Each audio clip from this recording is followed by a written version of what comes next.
درې ورځې وروسته به دوحه د افغانستان د اسلامي جمهوریت او طالبانو د بین الافغاني مذاکراتو د دویم پړاو کوربه وي. قطر چې د مذاکراتو دواړو لورو د کوربتوب موافقه پر کړې، د دې هیواد امیر ولسمشر غني ته په تازه ټلیفوني خبرو کې د دې ډاډ ورکړی چې په افغانستان کې د اوربند په تامینولو کې به خپله ونډه ادا کړي. د بین الافغاني مذاکراتو وروسته دا دویم ځل دی چې د قطر امیر د افغانستان له ولسمشر سره د سولې په اړوند ټلیفوني خبرې کوي او ولسمشر هم د تیر کال په نومبر کې دغه هیواد ته تللی و.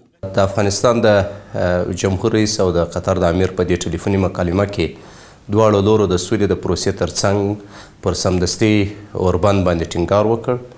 د قطر امیر ژمنه وکړه چې حکومت به په ټول قوت د دې غوښتنې په پلي کولو کې هڅه وکړي.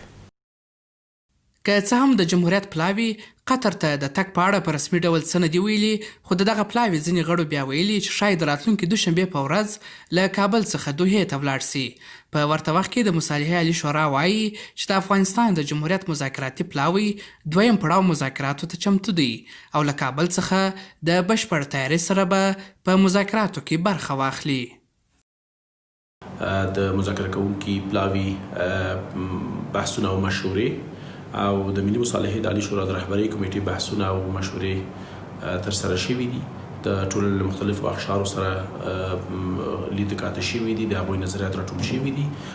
هیات به په 5 د جنورۍ بیرته په دوحه کې خپل مذاکراتو پیلولو ته چمتو اوسي. په ورته وخت کې د جمهوریت مذاکراتي پلاوي یو غړی د نیوکې په ډول وایي هغه شمېر طالبان چې پر سیاسي حل لارې باور لري یو وړوکی اقلیت دی چې د پریکړو صلاحیت نه لري. خطر د دې خطر وجود لري چې د مذاکراتو سره سره طالبان جګړې ته زور ورکړي او هڅه وکړي چې د جګړې له لارې قضیه په خپل طرف واړوي، نو بناءً ټول دې متوجه او هوښیار اوسي.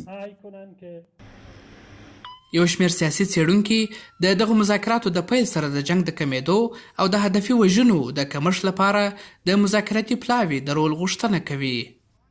موږ به مصالحه وکړو، شاید 10% د افغانستان په وضعیت کې بهبود راسي، 100% نه راځي، تر څو چې د منازعه عناصر له منځه یونه سي.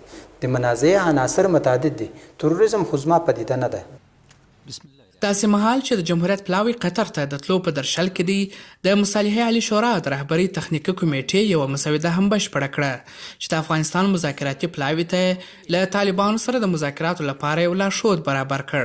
د لومړي پړاو مذاکرات د تیر کال د ډسمبر پر 14 درېدلي وه چې د جمهوریت مذاکراتي پلاوي کابل ته د مشورې لپاره راغلی و. حکمت سروش، د امریکاغږ آشنا ټلویزیون، کابل.